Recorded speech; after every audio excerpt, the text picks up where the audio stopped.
Hello, I'm Esther Githu-Ewart. Welcome to Africa 54. Here's what's coming up. South Africans go to the polls in less than 2 months, marking 30 years since the start of the country's democracy. We'll have a report from Johannesburg. A busy week for U.S. Secretary of State Antony Blinken, who travels to Europe to enhance unity among allies on their support for Ukraine and Israel. And a healthcare enterprise in Kenya enables expectant mothers in informal settlements to access ultrasound services. All this and much more coming up on today's Africa 54.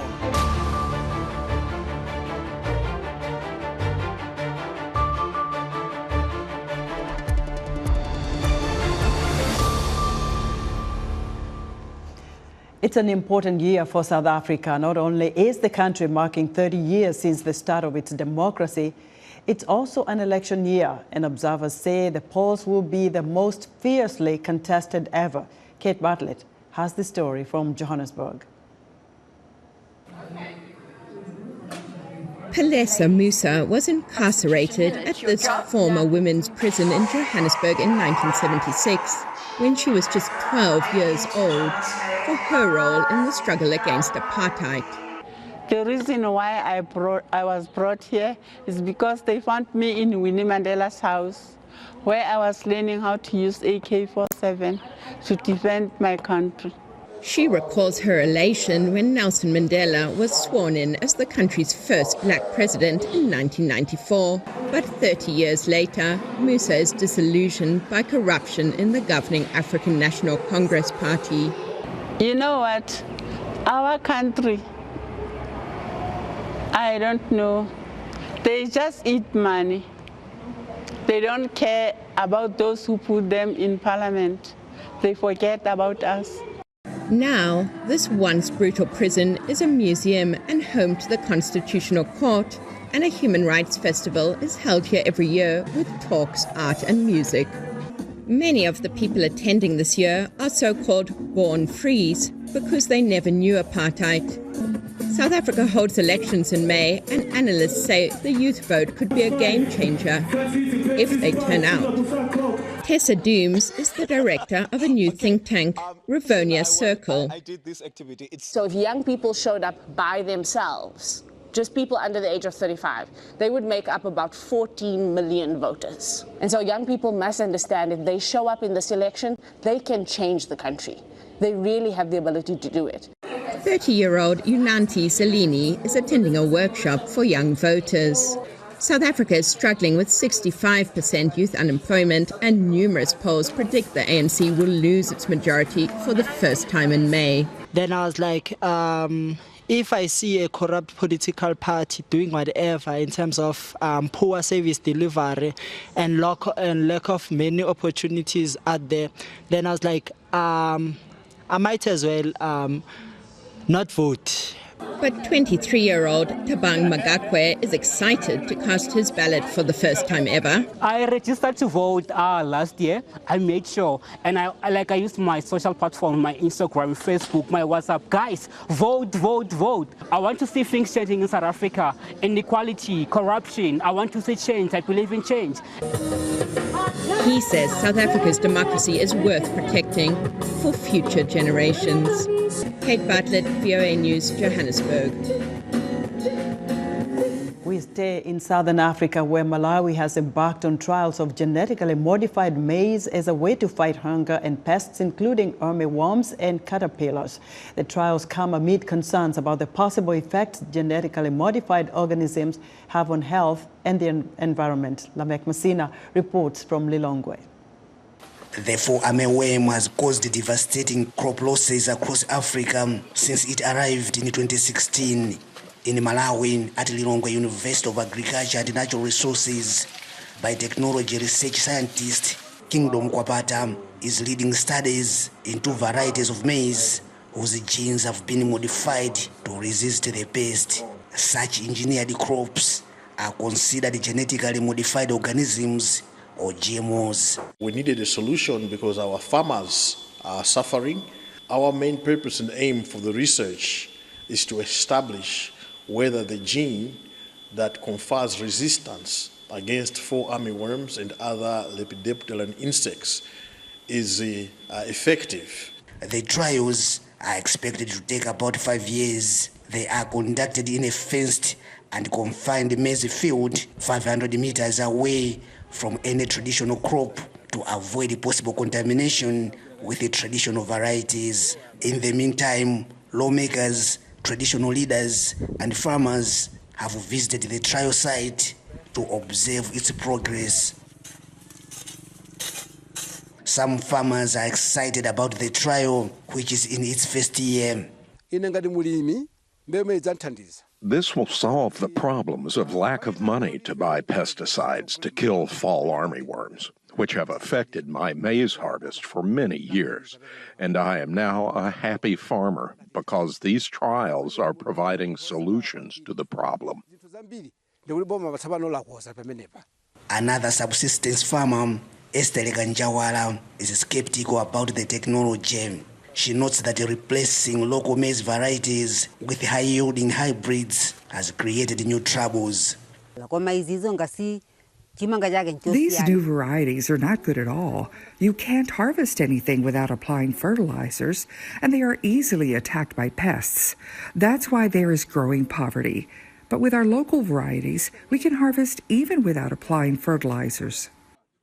Researcher Kwapata says genetically modified crops have been introduced safely elsewhere, including the United States, Brazil, and Argentina. But many in Malawi are concerned about possible health and environmental impacts. So even though the target is to make sure the stalk borer doesn't attack the maize or the armyworms, but actually the introduction of this GMO will affect other beneficial insects such as bees and other birds. So that is something that we don't want. We don't want to disturb that cycle. Ghania also fears that once introduced to farmers, the GMO maize would keep other local crops from growing. Kwapata says there is no evidence that would happen, but he acknowledges that people are concerned. There's a lot of skepticism. There's a lot of political anxiety. But in the final analysis, as researchers, we are saying that the nation needs to give us a chance to do the research diligently, independently, without due influence. Kwapata says the researchers will present the results of the trials only to government authorities so they can decide whether the GMO maize should be introduced in Malawi. Lamek Masina, VOA News, Lilongwe, Malawi. The U.S. state of Maryland Governor Wes Moore is warning of reports of economic fallout across the nation following the collapse of the Francis Scott Key Bridge in the port of Baltimore. For more on this report on the economic impact on local businesses and especially those owned by Africans, I'm joined live from Baltimore by VOA's Jackson Vunganyi. Hello, Jackson. Hi, Esther. What are you learning from business owners in Baltimore following the Key Bridge tragedy? Right. Esther, so we are downtown Baltimore right now. This is the inner harbor. The Key Scott Bridge that collapsed a week ago is just down the outer harbor. This morning we were talking to some businessmen, some local businesses here. Many of them feel that nothing has happened in terms of impact as yet. They're not feeling it as yet, but you know that this collapse, the bridge, is going to have some sort of knock-on effect on the economy. This was one of the busiest ports in America, the ninth most busiest ports in America, carrying goods from agriculture goods, automobile, coal and other things. It is estimated over 15,000 jobs are going to be affected. The governor also said that over 140,000 jobs overall will be impacted by the collapse of the bridge. And man, as of yet, nothing, the impact has not yet been felt, it's not yet trickled down, but very soon, in a month or two, they will start feeling the pain. Jackson, so what's the status of the rescue and recovery efforts? So 6 people died at the crash. Workers were working at the bridge, and I think 2 of them have already been recovered, and still rescue operations are still underway for the 4 remaining. They had a rig that is around. They have a rig that was brought in and is moving some of the metal parts from the ship, the Dali, as the rescue operations still continue here in Baltimore. What are you learning from Africans doing business there in Baltimore? How will this collapse of the bridge impact their businesses? Yeah, many were a little worried. They said, I spoke to a couple of truck drivers, restaurant owners, and others that own shops here in downtown Baltimore, Africans from Ethiopia, Nigeria, and other parts of Africa. They said they ship goods back home through this port. They import stuff through this port. There's, most of their stock they still have their stock, but they know that, in a few weeks, in a few months, they will start feeling the pinch. Again, the knock-on effect will not just affect them, but it will affect every part of this country because of how critical this bridge was to the American economy. Jackson, thank you very much for your reporting. VOA's Jackson Vunganyi live for us from Baltimore, Maryland. Thousands of Israelis calling for boosted efforts to free the hostages held in Gaza and the ouster of Prime Minister Benjamin Netanyahu marched in Jerusalem Sunday, the 2nd consecutive night of mass protest. Demonstrators blocked a main city highway after earlier rallying in front of the Israeli parliament, lighting fires and waving Israeli flags. Police fired water cannons at them, jostling and pushing protesters back as they shouted that Netanyahu must go. Protesters claimed the Jerusalem protest was the biggest since the war in Gaza broke out in October. Pressure has been growing on Netanyahu as those opposed to his right-wing government and families wanting the hostages' freedom have found common cause. As soon as we can do it, we call for new elections to take place. Bibi Netanyahu is not doing his job anywhere in the last few years. He's bringing the country down in every aspect possible. So we got to replace him immediately. In a nationally televised speech before undergoing hernia surgery later Sunday, Netanyahu said while he understood the pain of the hostage families, now is not the time to hold new elections. The calls for elections now, in the middle of the war, just before the victory, will paralyze Israel for at least 6 months, 8 months in my estimation. They will paralyze the negotiations for the release of our hostages. They will bring the war to an end before the completion of its objectives. And the first to bless it will be Hamas, and that says everything. Even before the war, Netanyahu faced months of street protests over controversial judicial reform. The Israeli military said Monday its forces withdrew from the area of the Shifa hospital in northern Gaza after completing an operation there. The withdrawal comes 2 weeks after Israeli forces launched the operation at Gaza's largest hospital, accusing Hamas commanders of using the site to conduct terror operations. Bodies were found inside and outside of the hospital complex as people returned to the site following the departure of the Israeli tanks and troops. The Israeli military has said it killed 200 militants in the area of the hospital, where it carried out both ground fighting and airstrikes. It also claimed to have seized weapons and valuable intelligence from the city. The United States, a top Israeli ally, as well as other governments and the United Nations have expressed concern about a humanitarian disaster in Rafah if Israel goes forward with its plans. U.S. Secretary of State Antony Blinken will be in France and Belgium this week to enhance unity among close U.S. allies in their support for Ukraine in its war against Russia and for Israel in its war against Hamas militants. Analysts say that he faces a tough task. VOA senior diplomatic correspondent Cindy Sain reports. Russia struck the northeastern Ukrainian city of Kharkiv with aerial bombs Wednesday for the first time since 2022, killing at least 1 civilian and wounding 16 others and causing widespread damage. Secretary of State Antony Blinken is heading to Europe next week to cement support for Ukraine, as the State Department announced. Secretary Blinken will travel to Paris, France, and Brussels and Leuven, Belgium, April 1st to 5th to underscore our commitment to the NATO alliance, strengthening transatlantic partnerships, and addressing global challenges.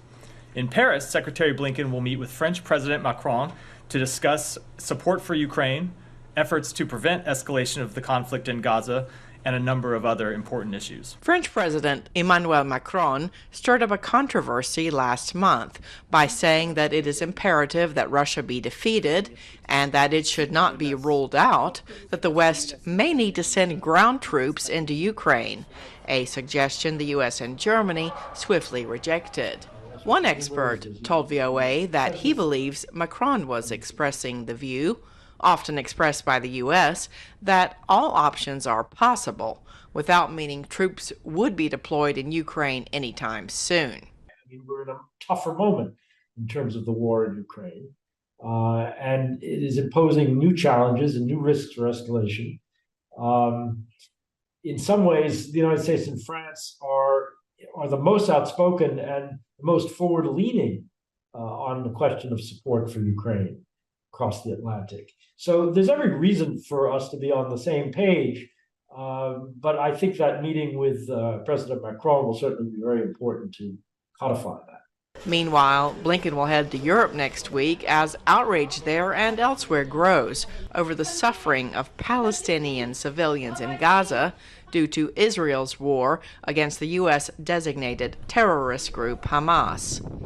Another expert told VOA that in Paris and Brussels, Blinken will likely face the complex task of having to listen to and reassure allies while maintaining support for Israel's right to defend itself. He's going to have to articulate strong support for Israel. I think Biden has been unambiguous on that point, but at the same time be sensitive to some of the concerns that Europeans have in particular about Israel going too far, or Israel not having a long-term strategy, or of Israel engaging in human rights abuses in Gaza. Another discussion top for Blinken and his counterparts is likely to be the terrorist threat posed by the Islamic State group, which claimed responsibility for the attack last week on a concert in Moscow. The U.S. dismissed as propaganda charges by Russian officials that Ukraine was involved in the attack. Cindy Sain, VOA News. Let us know what you think about Africa 54 and all our VOA Africa programs on our website at voaafrica.com. Still to come, a healthcare enterprise in Kenya enables expectant mothers to access ultrasound services. We'll be right back.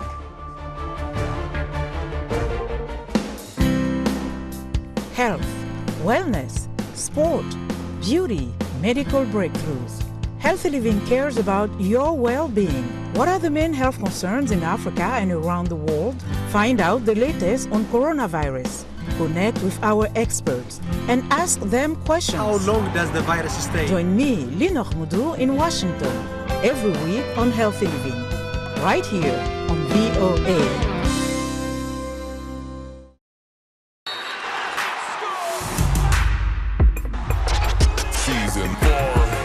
With the best. Rockin' with the best. Season 4. Rockin' with the best.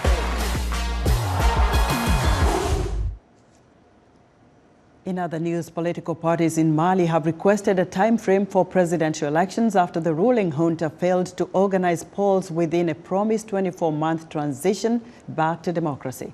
Mali has been under military rule since August 2020, the first of 8 coups in West and Central Africa over 4 years. Egypt's President Abdel Fattah al-Sisi begins his 3rd term this week on Wednesday, buoyed by massive fresh financing by experts. But experts say the road out of economic crisis will still be long and difficult. Sisi won December's presidential election with 89.6% of the vote, standing against 3 unknowns. Kenyan healthcare enterprises enabling expectant mothers in informal settlements to access ultrasound services. Access Afia is using portable systems to provide low-cost care to mothers, especially in low-income neighborhoods. Victoria Munga reports from Nairobi.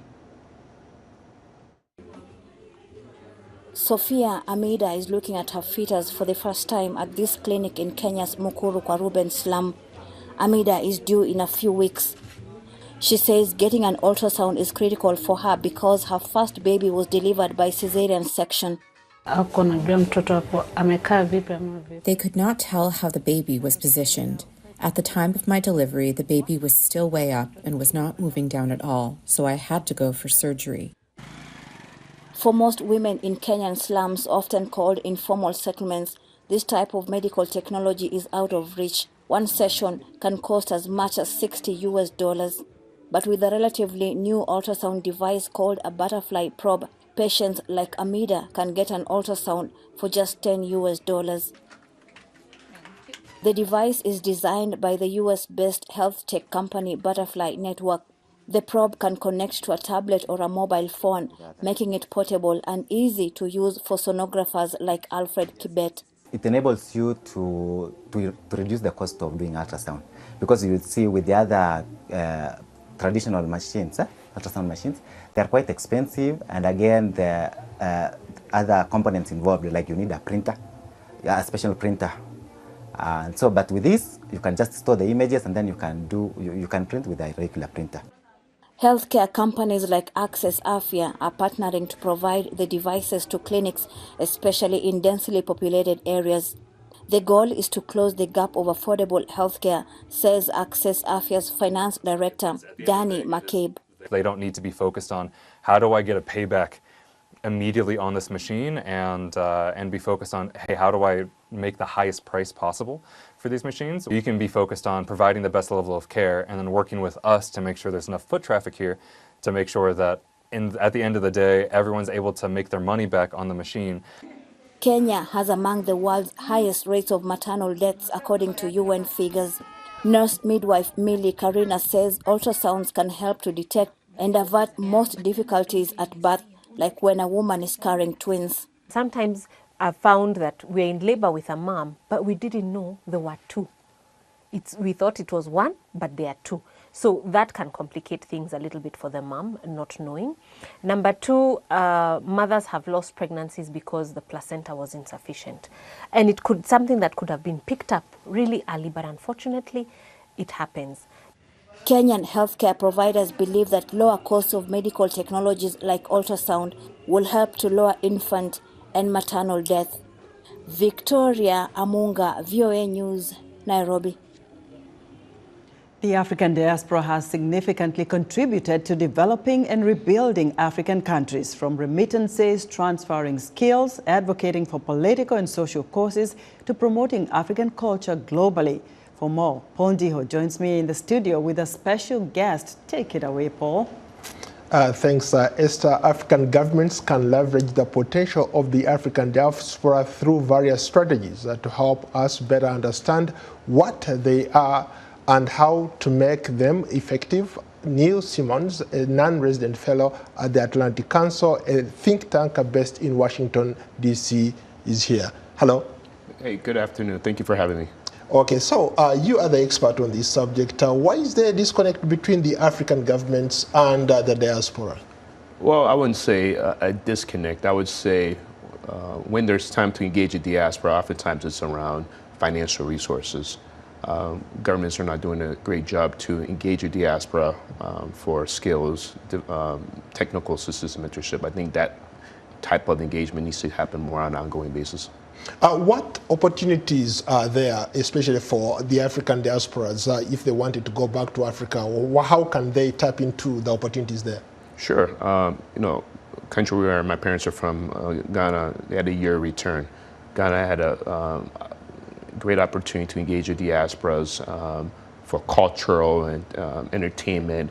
It was a great opportunity to engage the diaspora. So when it comes to cultural, entertainment type of things, countries can emulate what Ghana has done.